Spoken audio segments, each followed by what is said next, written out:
স্বৈর শাসকের বিদায় হওয়ার পর ভারতে বসে এই দেশের মানুষের বিরুদ্ধে পানি নিয়ে ষড়যন্ত্র করা হচ্ছে, বিদ্যুৎ নিয়ে ষড়যন্ত্র করা হচ্ছে। সকল ষড়যন্ত্রকে উপেক্ষা করে আমরা গতকালের আগের দিন আমরা পেপারে দেখলাম 200 একর সম্পত্তি ভারতের দখলত্ব থেকে বর্তমান অন্তর্বর্তীকালীন সরকার সেটাকে মুক্ত করে বাংলাদেশের সীমানায় অন্তর্ভুক্তি করেছে। আওয়ামী লীগের বন্ধুরা, আপনাদের মধ্যে যদি দেশপ্রেম থাকতো তাহলে 30 লক্ষ শহীদের রক্তের বিনিময়ে 2 লক্ষ মা বোনের ইজ্জতের বিনিময়ে যে দেশটি স্বাধীন হয়েছিল, সেই দেশের স্বাধীন দেশের মাটি বেরুবাড়িকে আপনি ছেড়ে দিয়েছেন, 3 কোরিকে আপনি ছেড়ে দিয়েছেন, করিডোরকে আপনি ছেড়ে দিয়েছেন। বাংলাদেশের পতাকা যেখানে পথ পথ করে উড়ে সীমানা নির্ণয় করা হতো, সেই সীমানাটাকে আপনারা ধ্বংস করে দিয়ে ভারতের কাছে মাথা নত করে দিয়ে আপনারা ভারতের আধিপত্যবাদ, ভারতের দাসখত পরে বাংলাদেশের মাটি আপনারা সেইখানে ছেড়ে দিয়েছেন। আওয়ামী লীগের বন্ধুরা, আপনাদের অতীত বলতে গেলে অনেক লম্বা কথা, ছোট্ট কিছু কথা বলে যায়। আওয়ামী লীগ দেশ স্বাধীন হওয়ার পর রাষ্ট্র ক্ষমতায় এসেছিল। রাষ্ট্র ক্ষমতায় আসার পর আওয়ামী লীগ একমাত্র সংগঠন বেওয়ারিশ লাশের জন্ম দিয়েছিল। আওয়ামী লীগ একমাত্র সংগঠন যে কলার পাতা দিয়ে লাশ দাফন করার প্রচলন এনে দিয়েছিল। কুকুরের সাথে লড়াই করে সেই দিন মানুষ অর্ধহারে অনাহারে নিজের সন্তানকে বিক্রি করে দিয়ে তারা খাদ্য নিয়ে বাঁচতে চেষ্টা করেছে, বাঁচতে পারে নাই। জেলেদের খুয়া জাল পরে রংপুরে বাসন্তী রানী লজ্জা নিবারণ করেছিল, অলজ্জা নিবারণ করার মতন কাপড়ের টুকরা টুকুন তার মধ্যে ছিল না। কাজে এই লম্বা ইতিহাস আমাদের অত্যন্ত গুরুত্বপূর্ণ বক্তব্য রাখবেন ডক্টর শাহ আলম সাহেব, যার বক্তৃতা আপনারা কখনো শোনে নাই।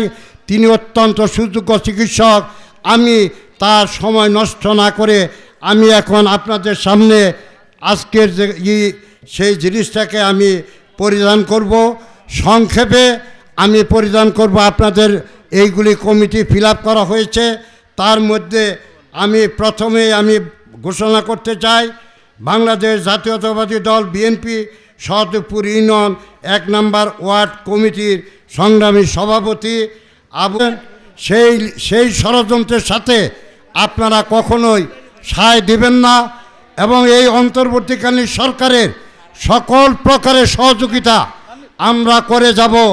আমাদের দেশে লুট হওয়া টাকা, আমাদের দেশে লুট করা সম্পত্তি, আমাদের দেশে লুট করা স্বাধীনতা, আমাদের দেশে লুট করা বাক স্বাধীনতা, সংবাদপত্রের স্বাধীনতা, ব্যক্তি স্বাধীনতা যেটা বিনষ্ট হয়েছে সেটাকে স্থায়িত্বকরণের লক্ষ্যে আপনারা সকলেই ঐক্য জোট হয়ে কাজ করব।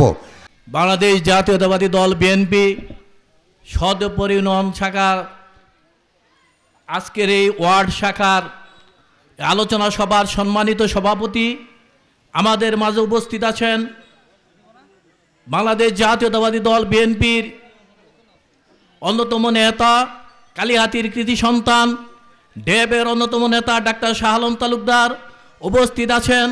আপনাদের কৃতি সন্তান, কালিহাতীর গর্ব, কালিহাতীর অহংকার, আপনাদের বোর্ডে নির্বাচিত সাবেক বারবার চেয়ারম্যান জননেতা বীর মুক্তিযোদ্ধা জনাব শুকুর মাহমুদ সহ উপস্থিত আছেন আমাদের টাঙ্গাইল জেলা জিয়া পরিষদের সম্মানীয় সভাপতি আমার শ্রদ্ধেয় স্যার A.K.M আব্দুল আওয়াল সহ সম্মানিত নেতৃবৃন্দ, উপস্থিত প্রিয় সদরপুরবাসী, আসসালামু আলাইকুম। আমি বক্তৃতা শুরু দেই। বৈষম্য বিরোধী ছাত্র আন্দোলনে যে সকল ভাইয়েরা শহীদ হয়েছে তাদের আত্মার মাগফিরাত কামনা করছি এবং যারা আহত হয়েছে তাদের সুস্থতা কামনা করে আমি শুধু দুটি কথা বলতে চাই। আমি আপনাদেরকে বলতে চাই, আজকের এই সভা থেকে আপনাদের ঐক্যবদ্ধ হতে হবে, আপনাদের প্রতিজ্ঞাবদ্ধ হতে হবে যে আমরা জননেতা জনাব লুৎফর রহমান মতিন, ডাক্তার শাহ আলম তালুকদার, শুকুর মাহমুদ এবং ইঞ্জিনিয়ার হালিমি সাহেবের নেতৃত্বে আগামী দিনে ঐক্যবদ্ধ হয়ে কালিহাতীতে আমরা সকল প্রকার মিছিল, মিটিং, সংগ্রাম সকল কিছু করব।